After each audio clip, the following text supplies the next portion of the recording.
Last week, the United States imposed an additional 25% tariff on Indian imports, citing India's continued oil trade with Russia. This comes on top of a 25% tariff imposed earlier this month, bringing the total to 50% on most goods. While the broader repercussions are still unfolding, today we will explore how agriculture trade, particularly soybean and corn, may have influenced this decision.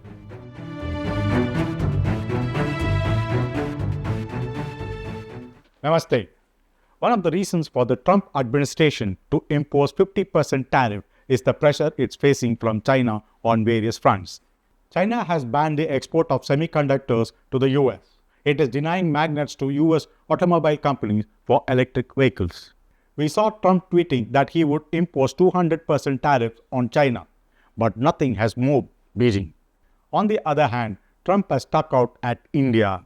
US Vice President J.D. Vance says Washington wants Russia and China to come around. So, it is hitting out against India. While this may be partly true, we will focus on another angle.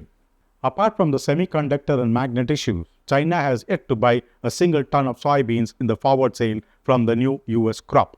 US soybeans will be harvested in a couple of weeks, and Beijing has not bought either for September or October.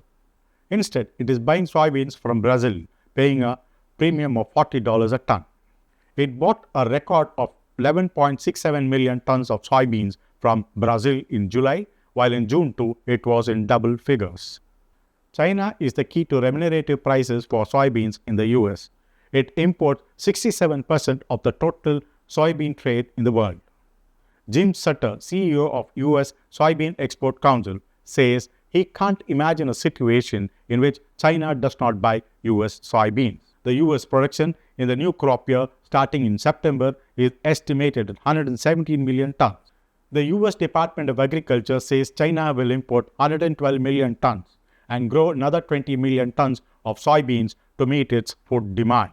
The problem, however, is that Brazil has a record crop of 176 million tons.